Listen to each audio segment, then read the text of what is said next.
gitmək istəsən ana vətəni, dolan Qarabağda, gəz Qarabağda. Əzizlər hər oba, hər mahal səni, baxdıqcan doymayır göz Qarabağda.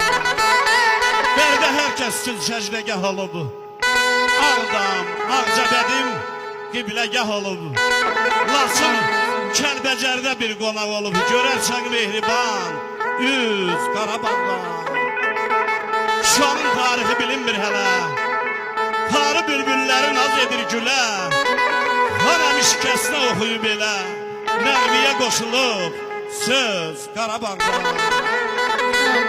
Qəlbi çox genişdi bizim ellərin, anam, Azərbaycan dillər əzbərim. Dostun Baloğlanın sinə dəftərin, köçür kitabına yaz Qarabağda. Mübarək olsun toyumuz, arz edək ki bu toylardan Laçında, Şuşada, Kəlbəcərdə olsun. Amin inşallah.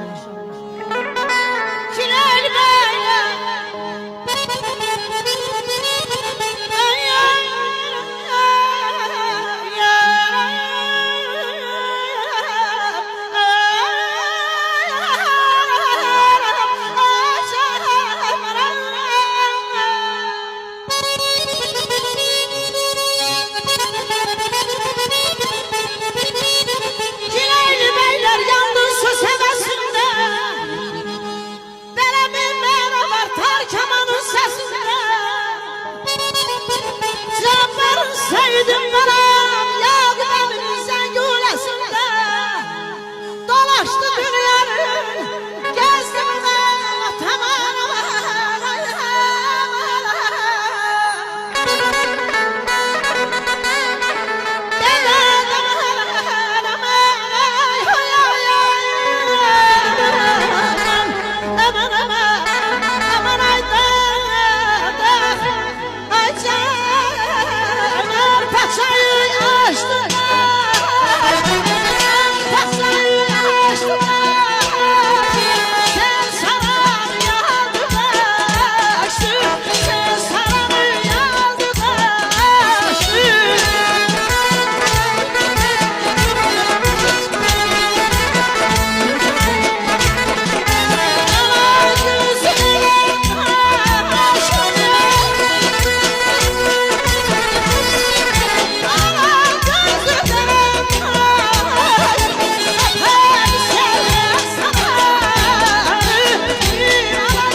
Çok sağ olun. Allah hayır versin. Mübarek olsun.